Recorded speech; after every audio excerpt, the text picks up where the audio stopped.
Hello and welcome to Airheads, a not-so-serious look at the serious business of royal rumours, gossip and gowns. I'm Tom. And I'm Maeve.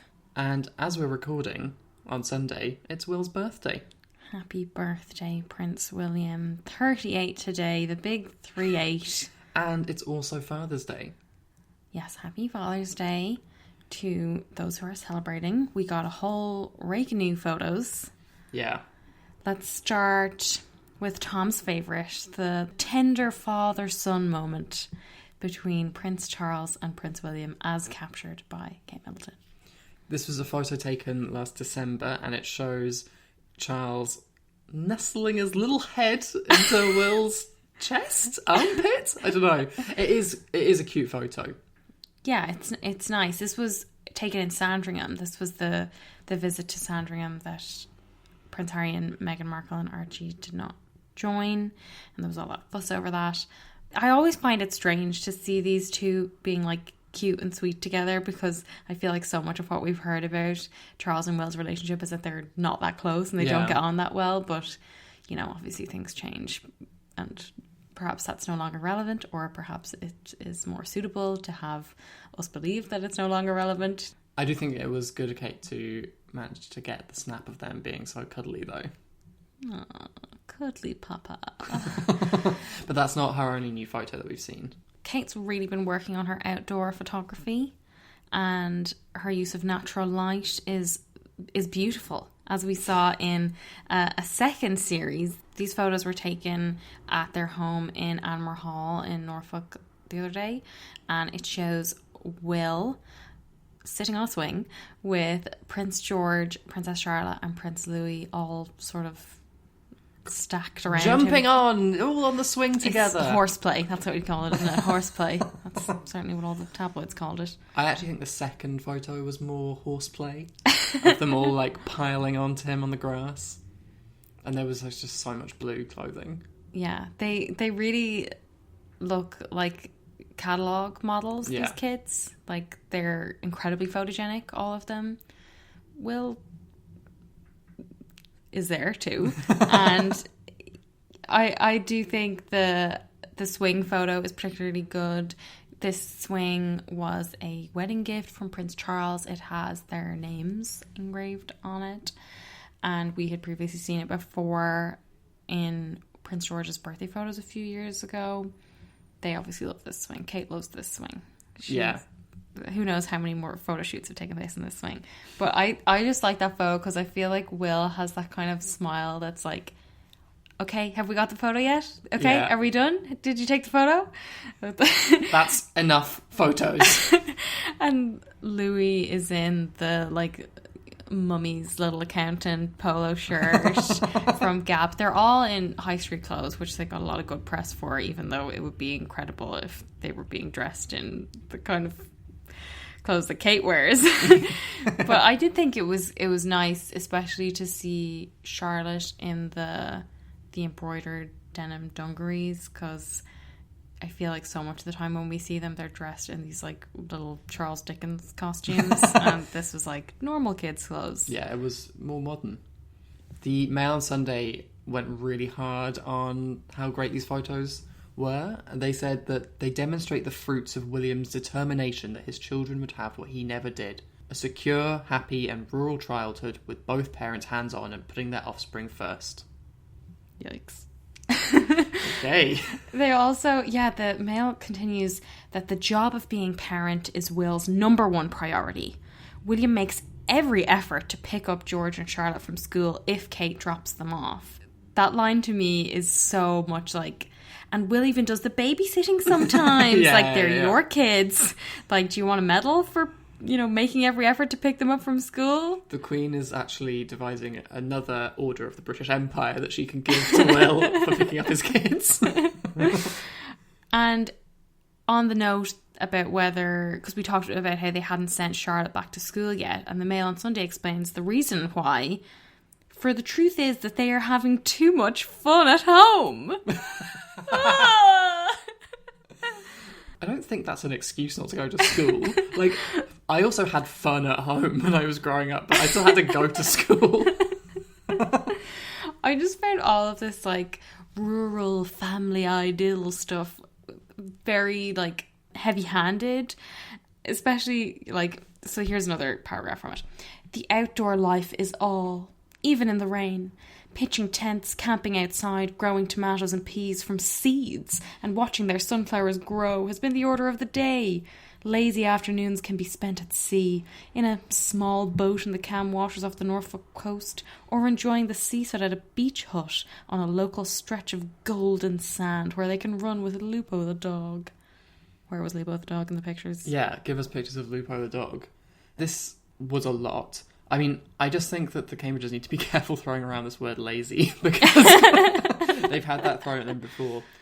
In other Kate and Will social media news, after weeks of total silence from the senior working royals on the Black Lives Matter movement, we got some crumbs from Kensington Palace when they finally made a little gesture by retweeting the Premier League. A tweet that said, there is hashtag no room for racism anywhere, with a photo of the football players taking the knee. This is quite simply not good enough. Like a retweet of the Premier League. 3 weeks later. I mean, if they had done this right at the start, I maybe would have given them a little bit more credit. But with the amount of time that's passed and the silence from them, I feel like this is just really scraping the bottom of the barrel. Yeah, definitely. There's a really good Instagram account. It's run by, the person's name is Alex, and the handle is @DuchessMMGrace. And they've been talking a lot about racism and the royal family. And it is a royal fan account, so they're more sympathetic to the monarchy than Tom and I are. But they pointed out that in 2018, Prince William did urge tougher penalties for poachers and wildlife smugglers in a speech he made, the opening speech at the Illegal Wildlife Trade Conference in London, where he said, lawmakers and judges must make sure the penalties are higher than the rewards. That's political, right? Yeah, that is him directly putting pressure on lawmakers, i.e. politicians, putting pressure on the UK government to make policy changes. Like, absolutely no one needs to hear, like, Will's specific ideas on policy changes to support black people, but with this kind of example of him doing something similar in the past, this argument that they have to be neutral, this is too political an issue for them to get involved with, it just seems like even more like bullshit than it already does. And he's spoken about racism before incredibly poorly. Yeah. Like we talked a few months ago about when he was doing all that mental health and football stuff, and he said he was so fed up with racism. He was so bored of it. It's great that you're allowed to be bored of racism, but lots of people don't have that luxury. Yeah. Harry did slightly better this week. He is patron of the Rugby Football Union, which is conducting a review of its anthem, Swing Low, Sweet Chariot, because it has associations with slavery. It was written by a former slave about the experiences of being a slave.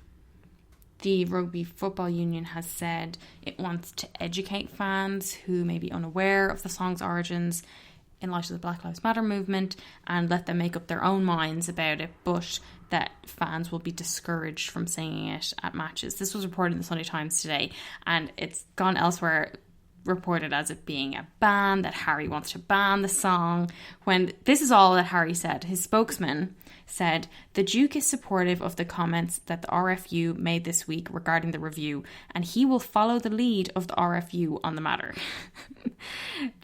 He isn't calling for anything. He is just getting in line and supporting his patronage. I do think it was kind of funny that this news about Swing Low, Sweet Chariot came out with the pictures of Will on the swing. Obviously the photos were taken before all this, but I did think that was kind of funny. And I do think, Harry has come a long way from the days of the Nazi uniform costume and using Asian slurs in military training, but this is also not good enough. Yeah.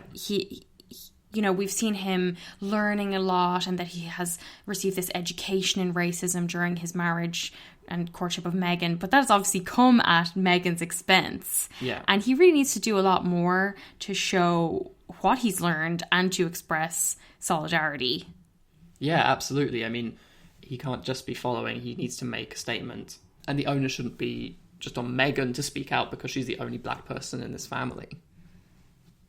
Meghan did, though, speak out last Sunday to mark the 3rd anniversary of the Grenfell Tower fire, and she sent an audio message to the women of the Hub Community Kitchen, who we know she's worked for when she did the Together cookbook and a bunch of other stuff, but we didn't hear this audio message. But according to the Evening Standard, she said, "I think back to when I met all of you and how you'd all come together in the wake of what you experienced in your community. And now what you've done is such an inspiration. You continue to give back, you continue to put love in action. And that's really what Hub is all about. We know it means love, but you were the example of love in action, and that is your purpose." She said her and Harry were thinking of you on this difficult day, and some other stuff like that. It was a nice message, I thought. Yeah. And it's a reminder to people, when you have someone like Meghan talking about this, that 3 years on, no legislation has been passed, no one has been convicted for the 72 reported deaths from the fire, and 56,000 people are still living in buildings with flammable cladding, despite the government promising to remove all Grenfell-style cladding by June of this year, a deadline that has since passed, and that's nowhere near done. And I actually also saw that there are construction companies that are calling for a relaxing of the ban on that kind of combustible cladding as well. So it's already got to a point where people are trying to forget about it and push it back. So it's really important that you have someone as high profile as Meghan who is talking about it. We should also note that if you are listening to this on Monday the 22nd, it is National Windrush Day in the UK, which is a day that celebrates the contribution of the Windrush generation to so many aspects of life in the UK, and not least of which is the NHS, which we've been talking about a lot over the last few months. This is a day that was created only a couple of years ago, back in 2018, which was the year after the Windrush scandal broke. Yeah, if you haven't heard of the Windrush scandal, it's basically people who were born in the Caribbean and came to the UK as children during the 1950s and 60s experienced severe problems with their immigration status because they had never formally naturalised or applied for a British passport. And these are the children of the Windrush generation, like Tom was saying, who were invited to move to the UK between 1948 and 1973 by the British government to help with post-war rebuilding. And all of them are here legally, but in 2013, the British government started to introduce much tighter immigration rules, what was called the Hostile Environment Policy, which you can tell a lot from that name, what it was like. And the Windrush generation and their children were asked to prove their status despite having lived in the UK for like 50 years. And only a few years earlier, in 2010, the Home Office had actually destroyed a lot of the landing cards of people who had come on ships like the Empire Windrush that brought people to the UK. And this was, in a lot of cases, the only proof of when they had come to the UK. Yeah, so the Windrush scandal highlighted the really callous treatment of the Windrush generation by the UK government. At least 850 people were wrongfully detained between 2012 and 2017, and 83 were deported despite having the right to live in the UK. There's a lot you can read more about this, or there's a lot of good documentaries. The historian David Olasoga did a documentary that's on BBC iPlayer. There's some good dramas. To bring this back to our royal connection, we have talked before about Meghan's patronage, the National Theatre. They have a series at the moment, NT at Home, where they put some of their plays up for free on YouTube for like a week. And this week it is a play called Small Island, which is excellent. Tom and I watched it the other day when it went up, and it's available until the 25th of June, so that's Thursday, and I would highly recommend that you all watch it. Yeah, it tells the story of some of the first arrivals to the UK on the Empire Windrush and their relationships and how they are treated when they get to the UK. And it's really like one of those rare plays, I think, where it manages to be kind of warm and funny and a lot of very like tender moments, but is also like heartbreakingly sad at times as well. Yeah. And I'm sure Meghan and Harry and Archie are watching it, because you can watch it anywhere in the world on their YouTube channel. And you should. But I thought we could maybe spend a little bit of time talking, because we've had some messages and comments from people who were wondering about when we say the monarchy is a racist institution, And we haven't really gone into detail about what we Yeah. mean by that. I'm sure a lot of you know all of this and you don't need to hear it from us. And also, we are not historians. We are not experts on this, but we thought we would just go through a few of the things that stand out to us that might be of interest. Yeah, there's like so many ways that they're entangled with it, but we just picked out a few.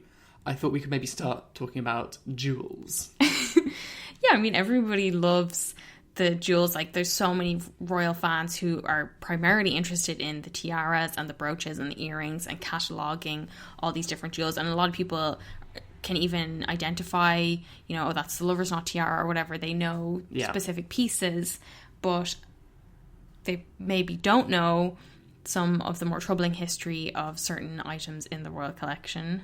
Yeah, I thought we could look at like one of the most famous ones, which is the Koh-i-Noor diamond, which is like an egg-sized diamond that will one day grace Camilla's brow, because it's part of the crown jewels and it sits in the crown of the queen consort. So it was the queen mother who last wore it, and it hasn't been seen since 2002, being worn obviously because there's no queen consort. It was recently, back in 2016, ruled as not stolen by the Solicitor General of India, which is where the gem comes from. And there were loads of petitions that were asking for it to be returned to India. But it was decided that it was actually a gift from the last Sikh ruler as a compensation for British help in the Sikh wars. But this ruler, called Duleep Singh, was only 10 years old when he was forced to give the diamond over along with his kingdom. So he had inherited the crown and diamond when his father died in 1839, at which point the British East India Company, who had been like sniffing around the region and wanted to get a foothold there anyway, they saw an opportunity to get a foothold in the region with the death of the adult king. Anita Anand is a broadcaster and journalist. She wrote a book about the Koh-i-Noor and she also wrote about it in The Guardian. And she said, first, they came as friends while simultaneously and surreptitiously garrisoning troops around his kingdom. Then they destabilised the region, leaving him terrified for his life. Finally, his mother, Rani Jindan, the Queen Regent, was dragged screaming from his side and locked in a tower. Alone without anyone to advise him, in 1849 the 10-year-old Duleep was forced to sign over his kingdom and the Koh-i-Noor to the British. 5 years later, he travelled to England where he spent the rest of his life in exile. And I think, like, even back then, Queen Victoria knew it was kind of fucked up. Yeah. And she apparently felt uncomfortable wearing the diamond in his presence. Yeah, she even wanted to ask his permission to wear it, and he did eventually give it in 1854, but apparently he was, like, increasingly bitter and resented giving that permission, and later he used to refer to Victoria as Mrs. Fagin, the receiver of stolen goods. Like, giving your permission to a queen when you're, 15 years old? Like, Yeah. it's not really a question of options, is it? This is a guy who was, like, removed from his country as a child and exiled to a country surrounded by oppressors, and somehow we're meant to believe that he gave his permission freely or that there was no other kind of influence. But, I mean, obviously so many of these, like, very valuable or very large gems have really messy histories because they're so valuable that people will do all sorts of terrible things to get them. It's very difficult to know, like, where they deserve to be. But I just thought what was so interesting about this is that this has been labelled as a gift, which just totally elides the whole of this history of, like, how it actually changed hands. And I think when you know this story, it makes you think so much more about all the other gems that they wear. Yeah. And when you see, oh, that's an interesting brooch, I haven't seen that before, like, there's more going on there. Yeah. And I think on the topic of their wealth, Yeah. it would be appropriate to talk about their role in the slave trade. Yeah. So Queen Elizabeth I provided ships in 1561 so that England's first known slave trader, John Hawkins, could lead the earliest British slaving expeditions. So without her help, these couldn't have happened. And she made money from this investment, and she even knighted John Hawkins for his efforts. And it didn't end there, because one of the biggest slaving companies was the Royal African Company, which was founded in 1660. Who founded it, you may ask? The then Duke of York, which we are beginning to think is a cursed title, but, you know, a royal who would go on to become king King James II. And initially this was about getting gold out of the River Gambia, but very quickly realised that the slave trade was much more profitable. By the 1680s, the Royal African Company was moving 5,000 Africans a year, primarily to the Caribbean, and many of them were branded with DY for Duke of York. So, can you get a more... This title... By the way, this is Prince Andrew's title now, Yeah, in case you didn't know. But can you get a more, like, grisly physical link between slavery and the royal family? But yeah, anyway, the Duke of York then became the king, and then when the regime changed again in 1689, William III took the throne. We see a name which has become quite familiar to us in recent weeks, Edward Colston, who had a huge stake in this slave trading company. He transferred a lot of his stake in it to the king in order to get favour. So another royal, even though this guy was meant to be new and different, was brought into this slave trade and profited off it.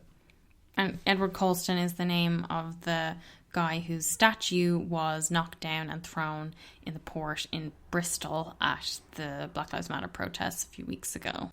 And it's generally been the case that slave traders had justified the business practice as like operating for the benefit of the king or the crown or whoever's in charge at that time. But when you think about the amount of money that the crown and the country made off slavery, it's like absolutely staggering. Yeah. There's a really like quite conservative estimate that was put together by Dr. Robert Beckford, who's an academic and theologian. And he says that the amount that the UK owes in reparations is £7.5 trillion, and 30% of that is just to Jamaica alone. I mean, other estimates are much higher. Yeah, way higher. It really varies, but if that's a conservative one. Yeah. I think that in the UK, we kind of pat ourselves on the back a lot for being like really at the vanguard of getting rid of slavery. Even though clearly so much wealth was made from the trade, and the actual abolition of slavery was like really drawn out. So the practical changes of slaves being freed only came 30 years after the outlawing of the trading of slaves, because you weren't allowed to trade slaves, but you were allowed to own them for another 30 years. So then you get the Slave Compensation Act, and it is actually mind-blowing that something called the Slave Compensation Act was not about compensating former slaves for their treatment and everything that they suffered. It was about compensating the people who owned the slaves. This was, in today's terms, over £2 billion was paid to slave owners, and that money has only just stopped being paid off by the British taxpayer in 2015. 5 years ago. That is mind-blowing. And that money, it would be like a crazy enough fact if this was money that was paid in compensation to former slaves. And you'd think like, okay, so the nation has been working to pay off its debt. But no, this money went to families that are still some of the wealthiest families in the UK. Like David Cameron's family. Yeah. The former Prime Minister. Who wants to tell me what kindness means? Well, even if they're not going to give back the money, they're probably like really, really sorry about it, right? No, actually, you'd be wrong thinking that. In 2007, to mark the bicentenary of the abolition of the slave trade, a ceremony was held at Westminster Abbey, and black British activists demanded a public apology for slavery from the Queen, who declined.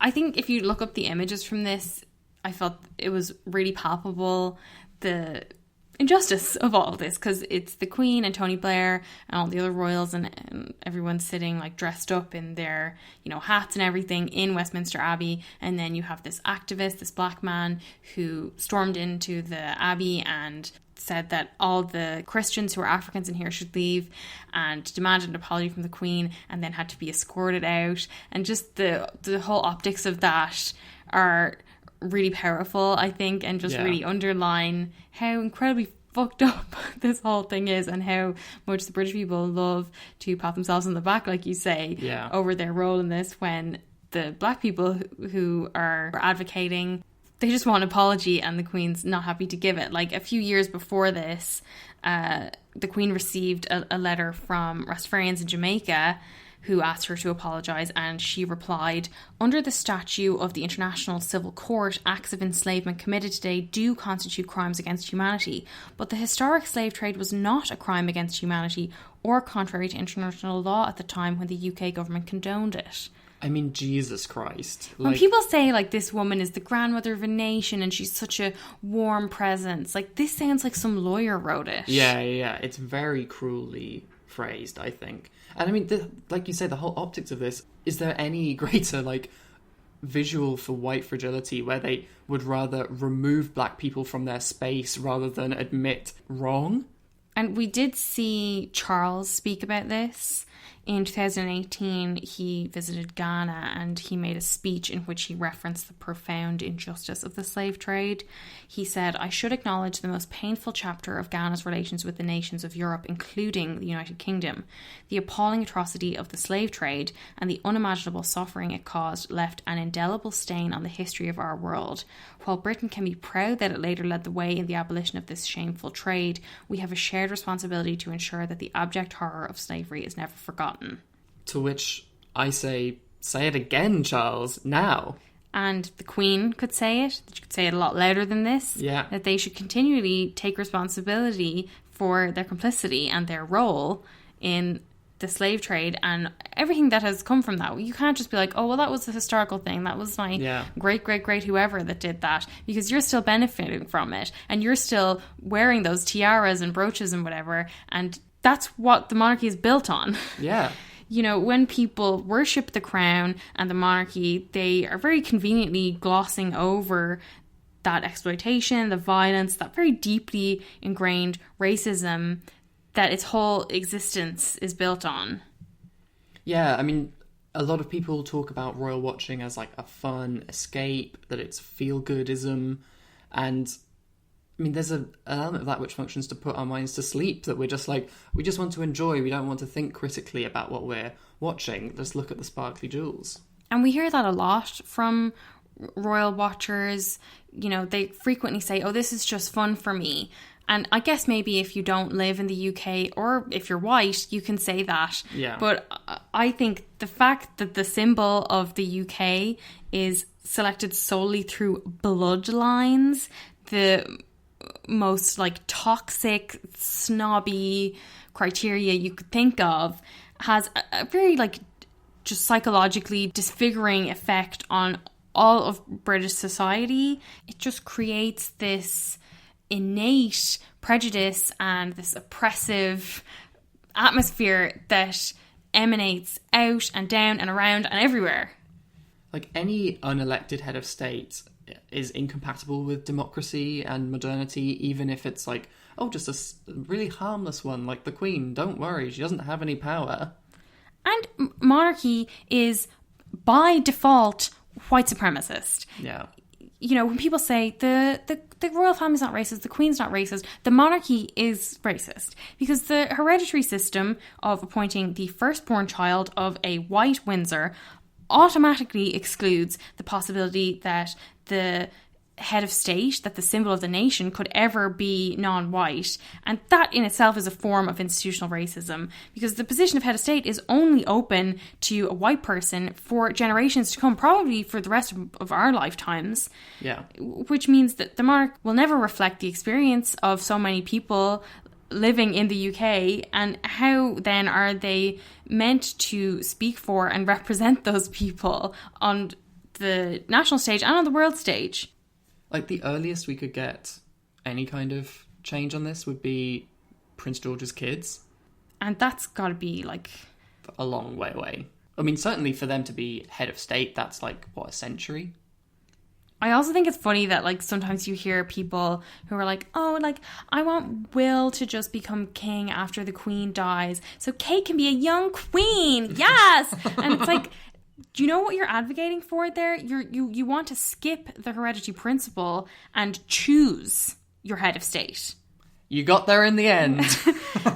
That is democracy. And, you know, one of the things that, that bothers me is that the institution of the monarch and the head of state are conjoined roles, but they don't have to be, because we could have a vote to separate them so that you could keep your monarchy that you love so much, but that you would be able to legislate as to whether that monarch could be head of state and that they could run for the position and that we could vote on it and choose ourselves and elect our own head of state, much like we do in Ireland with our president, which is, the same way that a lot of people think of the Queen, a ceremonial role, but one that is way cheaper for taxpayers. And, like, he's similarly, like, really old and kind of, like, sweet looking. But he's a poet and, like, fun and nice and cheap. Whereas the Queen is, like, evil and expensive. And Michael D is only there for 7 years. And then we can vote to replace him with someone else. If he fucks up, we can get rid of him. If he fails somehow, we can replace him with someone else. We have that option that I now do not, as I now live in the UK. But I think that kind of system of election would really open it up to someone that is accountable to me and also is more likely to be representative of this multicultural society that we have in the UK. All of which means that if you are anti-racism, you should also be anti-monarchy. And I think as well, just to go back to our original point, that that's why it's so disappointing to us that the senior working royals have yet to speak out about this, because I think, as we said last week, choosing to be silent when you're actively benefiting from your complicity is a privilege, and it's also a political choice. Yeah. And not making a statement is a statement in its own right on whose side you're on. Yeah, absolutely. And just to reiterate, I don't think Black Lives Matter is a political statement, and I don't think there's any harm in any member of the royal family saying the same thing. On another note, we talked a bit last week about the attempt to protect the statue of Churchill from being defaced by putting him in a big box after "was a racist" was painted underneath his name by protesters. And I actually wanted to say thanks to a listener who emailed us and pointed out that when I was talking about the UK statues last week, I didn't mention that Churchill specifically, who is celebrated for his leadership in World War II, has another legacy which is like very rarely discussed, and that's despite the fact that I feel like for my entire life my granddad and my dad have exchanged the same book on Churchill every Christmas. But he was a massive racist, like massively racist. It might not come as a surprise to you because you'd think like, oh, he was born at an age of like expanding British Empire and it had this horrible message of bringing civilization around the world. But he was like absolutely next level. He was a major advocate of the use of poison gas on indigenous people and a pioneer of concentration camps during the Boer War. And he wasn't just like a man of his time. They weren't all up to this kind of level of racism and truly horrific acts. Even his contemporaries considered him very extreme and on the brutal end of the spectrum, of the imperialist spectrum, if there is such a thing.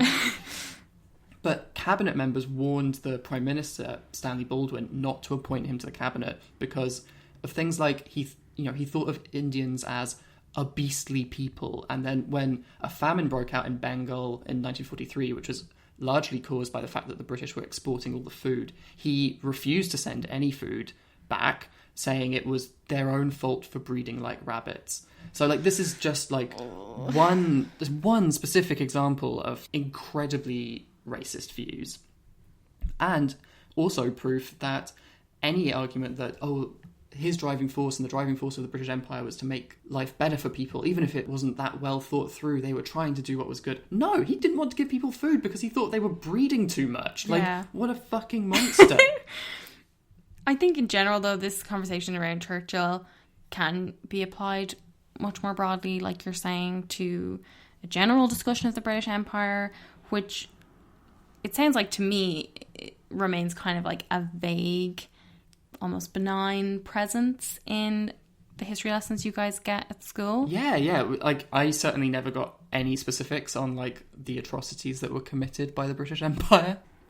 There's a really good piece I was reading in The Guardian by Dr. Kojo Karam called Britain Needs a Truth and Reconciliation Commission, Not Another Racism Inquiry, which really talks about the danger of letting this kind of view of the British Empire go on, because the Empire has directly led to the systemic racism that the recent Black Lives Matter protests have been highlighting. And it becomes like more and more clear the more you read about this, that it's British colonialism that laid like so much of the groundwork for the systemic racism that's in the US, for example, or all around the world. So this is our greatest export.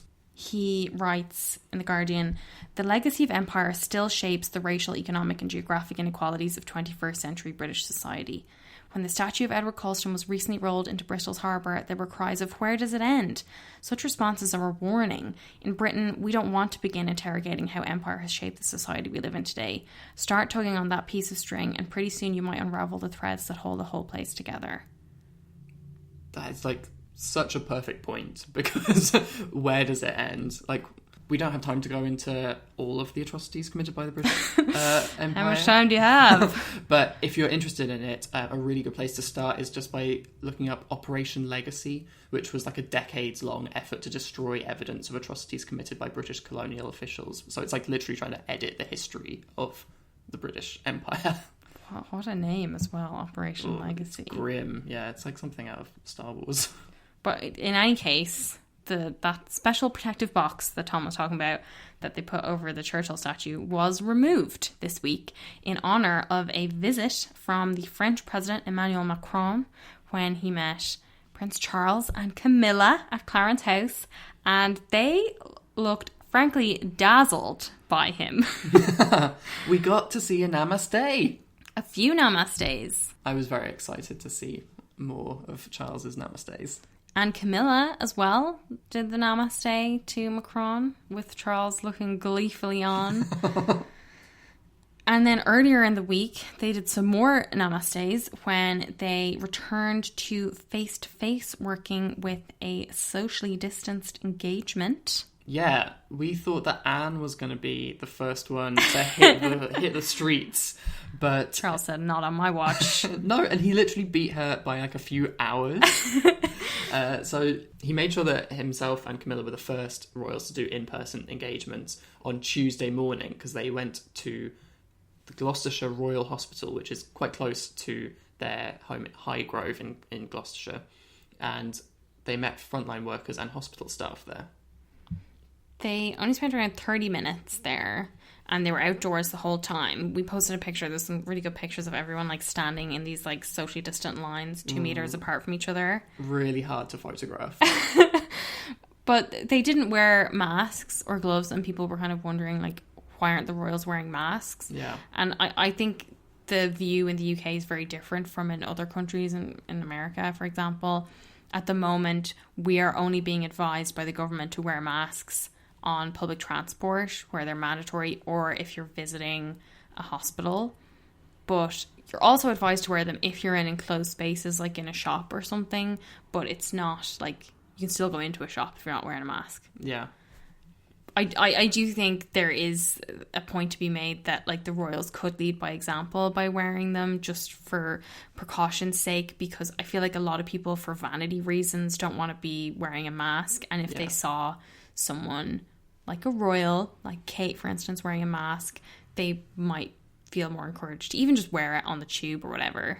Yeah, and I think as things like relax in terms of like lockdown restrictions and things, people are generally thinking like, right, back to normal, we don't need to do the masks and stuff anymore. But just to have a visual reminder that like, no, you still need to wear the masks would be, I think, really useful. I mean, I'm just thinking about when I went to the shops yesterday and everyone was just like queuing up to get booze. Charles, though, at this engagement revealed that when he had coronavirus, he lost his sense of smell and taste, and he still hasn't fully regained them, which is fucking terrifying to me. Yeah, truly very scary.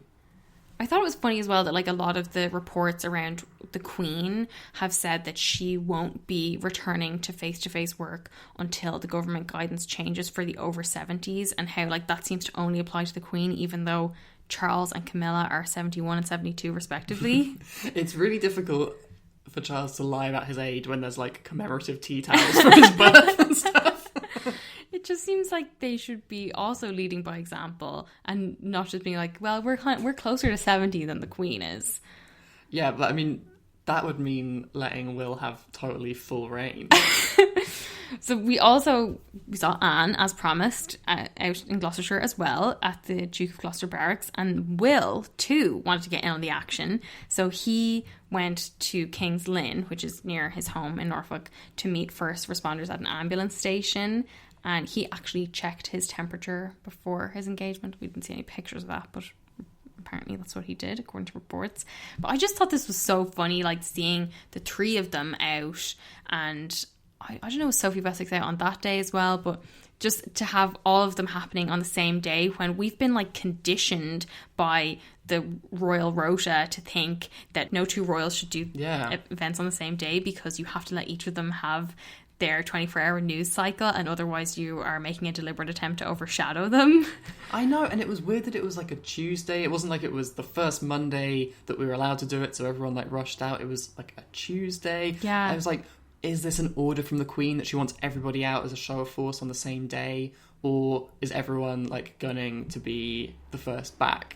Yeah, it just seemed a little bit strange to me. And then later in the week, we saw Will and Kate. They, on Thursday, went to the shops because the Queen, even though she couldn't make a statement about Black Lives Matter, she made a statement about how everybody should go shopping. And to do so, she sent out Kate and Will. Yeah, Will went to a bakery and got a cake for his 38th birthday, which was today, Sunday. And he also got some pain au chocolat. Delicious. Although when I go to the bakery to get my pain au chocolat, I wear a mask because I'm going inside. Yeah, and it's just considerate, really. But he didn't. Kate went to go with the pain au chocolat. She got some herbs at her local garden centre. And I have to say, I was very disappointed by this engagement because I have been starved of fashion. And I was hoping that the first time we would see Kate out on an in-person thing, we would see some capital F fashion. You were hoping that these herbs would be a garnish for a feast for the eyes. Instead, she just wore a herb costume with all different shades of green. All like... And not even like a tonal outfit. These greens didn't go together. The green of the earrings like clashed with the green of the vest and the shoes and the fucking shirt. It was frustrating. But I guess, you know, nice. And her hair looked lovely. That's the one thing we can say has been a constant. We also got an Andrew update this week. Yeah, last week we had talked about how the palace aides appeared to be trying to distance the Queen from Andrew's shenanigans. And they were saying that her patience was wearing thin. He's hit back at this by saying, Mummy didn't do enough for me. Yeah, there was a piece in The Spectator, which is a British magazine, fairly conservative, right-leaning magazine. And a source close to Andrew was saying that the, well, now former US Attorney Geoffrey Berman had actively misled the public, and that Andrew has dozens of email exchanges with the Southern District, proving that there has been full cooperation with the investigation into the sex trafficking allegations against Jeffrey Epstein. Spectator piece went on. The problem, I'm told, wasn't Andrew's willingness so much as a collapse of trust. Berman's grandstanding chilled relations between the Department of Justice and Prince Andrew's lawyers to somewhere between a Cold War and a Mexican standoff. God, they're really like going all out with these these comparisons. Imagine being in a position where you were entitled to have a Cold War with the Department of Justice and not just capitulate to every single one of their demands, because that's what you have to do. That's how it works for the rest of us.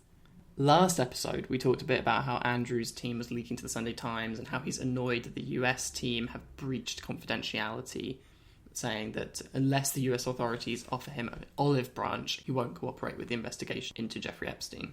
And a source told the Sunday Times the Duke is not going any further in the cooperation process until the Department of Justice begin to behave honourably. Honourably, just like Honourable Andrew. His favourite word. Unless they've given him some signal acknowledging that there has been a significant breach of trust and offering some kind of olive branch to rebuild trust. This little idiot and all of the idiots around him feel entitled to throw these fucking tantrums about how they're feeling and how they feel they can't trust this federal prosecutor. It's just outrageous to me. Like, we said this last week, and I think we said it the week before as well. There's a global uprising going on, all about the unfair, unjust treatment of black people. And Andrew is saying, well, these officers aren't being nice to me. Like, that entitlement is staggering to me. And anyway, to get back to the new piece, this is in The Spectator. His friend has the gall to say, the prince was quite simply an easy target. Andrew was the least protected of all the individuals who knew Jeffrey Epstein. A lot less protected than Donald Trump or Bill Clinton or Ghislaine Maxwell, who has simply disappeared. Andrew was a sitting duck, and he wasn't well protected by the team over at Buckingham Palace. That's not a criticism of the palace. It's the way the palace has to operate over decades and centuries, not days and weeks. They simply don't have the freedom of manoeuvre to offer Andrew the legal and media protection he needs and deserves. Okay, what a fucking statement. Where do you even start? Like, the least protected of all the individuals that knew Epstein? Yeah, what do you call his victims? Yeah, Jesus fucking Christ. It just shows that Andrew's friends, those people very close to Andrew, really do not see these victims as a factor in this whatsoever, and they don't even see them as human. Yeah. Because the way he's talking about those who knew Epstein are the people like the Trumps, the Clintons, the Dershowitzes. You know, he's not talking about any of the people who actually suffered the abuse because he doesn't see them. Yeah, he doesn't consider them people in the same way. As well, that's not a criticism of the palace. Definitely sounds like a criticism of the palace. Yeah. Like, Andrew feels like Mummy hasn't done enough to protect him, which to me smacks of biting the hand that feeds. Yeah, absolutely. And I think that if there's any kind of truth to these rumours or stories whirling around that the Queen is having her patience worn thin, like, if they're going to start sniping at each other, like, Andrew could potentially find himself thrown out on his ear. But I guess the main thing in the Andrew news is that on Saturday, Donald Trump fired Jeffrey Berman. There was all this drama over a Friday Night Massacre type thing. And now we don't know what's going to happen because Berman's deputy, Audrey Strauss, will be taking over as the acting US attorney. But, like, what's going to happen next? Will she be as persistent with Andrew as Jeffrey Berman was? I'm so excited to see what happens with that. Like, I really hope so. But part of me is saying, like, no, maybe they're going to leave him alone. I do think she's probably got a lot in her hands with the Trump-related stuff, but I would hope that that doesn't mean the Andrew and Epstein case takes a back seat. We'll just have to wait and see. On to quote of the week. Tom, we've got 2 from podcasts this week. We've been listening to a lot of podcasts. Yeah. But let's go with the first one. So we were listening to Lainey from Lainey Gossip, speaking to Aminatu Sow on Call Your Girlfriend, talking about the US royal obsession. And she said, "You guys are the ones who fought a war to be rid of those people. I do think that what's interesting and fascinating and frustrating about America is that on the one hand, you fought for your independence, you didn't want to be part of the UK, and yet the other institution that isn't the British royal family is Disney, and Disney's creation of the prince and princess fantasy. I think that is very much a part of the American DNA. So on one hand, where Americans are non-monarchy, there is something very American that created this eternal dream of people wanting to be princes and princesses in animation." Yeah, and she talked as well about how the relationship between the British royal family and Disney work together to keep America royal obsessed, which just, like, blew my head off. I thought that was so good. Like, because we talk a lot, especially when we were doing the American Royals book club episode, about, like, what is with the American fascination with the British royal family, and it seems like so deep seated that, like, where does it come from? And that's really striking to me. And people have written about it before, and now I want to read more. If you guys have read any good essays, or I know there's a book on this, but it wasn't easy to buy, so I haven't got it. But if it's worth reading, you guys, please let us know. My quote of the week is from another podcast, Las Culturistas, where this is very silly, but it was so funny to me, and I would definitely recommend listening to it because the way this person tells the story is hilarious. But their name is Marty Gold Cummings, and they're an activist and a candidate in some New York council election. But they were on Las Culturistas talking about meeting Princess Beatrice, when they were 19 and working in a restaurant in New York. And Beatrice asked Marty to bring the fruitiest, gayest drinks to her protection officers and sing happy birthday to them. And when she asked Marty how it went, they said, "Your Highness, I'm so sorry. I'm so sorry. I'm so sorry. I was so nervous. I'm such a pussy. I couldn't do it. Oh my God, I just said pussy to a princess." And Marty said, "She hugged me and said, 'You're very charming. It's very nice to meet you.' And then she asked me where Urban Outfitters was." Just so good. Incredible anecdote. So Really, funny. really This apparently was when Princess Beatrice was also like 19 and living in New York. But I loved it. We finally got a real contender for Fit for a Queen this week. I'm not talking about Kate and those greens. I'm talking about Zara Tindall. At long last, you cry. Those like two people who always tell us to talk more about Zara Tindall. But this week would have been Royal Ascot. Of course, as we said before, it was going to be taking place behind closed doors, so people are watching it on TV. The Queen, apparently she's watching avidly. She even released a weirdo statement about how emotional it was. But anyway, Zara Tindall and Mike Tindall decided to get all dressed up, and Mike Tindall posted on his Instagram a picture of the two of them in their finery, and Zara looked lovely. I'm not usually like a big fan of her style, but this may also be because I was just so desperate for any like fashion that this was like, oh, I'll take anything. But she's wearing this gorgeous blue printed dress by Beulah London, who we've talked about before. When Kate wore them, they donate 10% of their profits to charitable causes that support vulnerable women, and they also employ victims of trafficking and domestic abuse. So they're like a nice mission. And she wore this dress with a hat by Juliette Botterill and Emmy London shoes. And I just thought it was a really nice change from all of the Zoom waist-up dressing without being the kind of really over-the-top race day style that I'm not a big a fan of. I liked that it was a very electric blue. I like that. You were electrified. I was electrified by Zara Tindall. And what about First in Line this week? I'm going to go outside the box with my first in line because we just have to talk about one of my favourite actresses, Kristen Stewart, who has been cast as Princess Diana in a new film, Spencer. This is very exciting. This was very controversial, Tom. People were fucking pissed off about this news. I couldn't believe it. I was lying in bed. I wasn't feeling well. I was having a bad day, and I saw the news, and I jumped up and ran out to tell you because I was so excited because I love Kristen Stewart. I love Princess Diana. Worlds colliding, the two of them in one piece by a filmmaker that I love. It was like this film was made for me and you. Yeah, I'm very excited for it. I love Kate Stew. According to Deadline, the story of the film will cover a critical weekend in the early 90s when Diana decided her marriage to Prince Charles wasn't working and that she needed to veer from a path that put her in line to one day be queen. The drama will take place over 3 days in one of her final Christmas holidays in the House of Windsor in their Sandringham estate. The script is written by Stephen Knight, who is British. He was one of the creators of Who Wants to Be a Millionaire, any of you watching Quiz. But he also created Peaky Blinders and Taboo, which are very male, very dark kind of shows. And he also did a very, very dark take on A Christmas Carol last Christmas with Guy Pearce, which I watched. I think it was like 3 hours. That's what I did last Christmas Day with my family.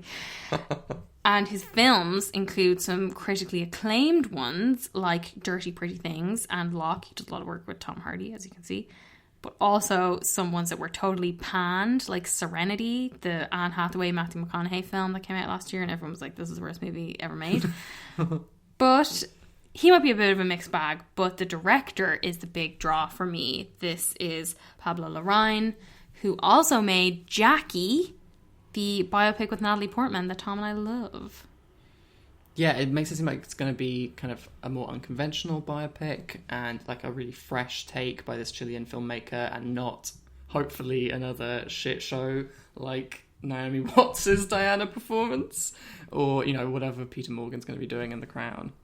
I wouldn't say it was Naomi Watts' performance so much as the story and direction of that film that made it so shit. Okay.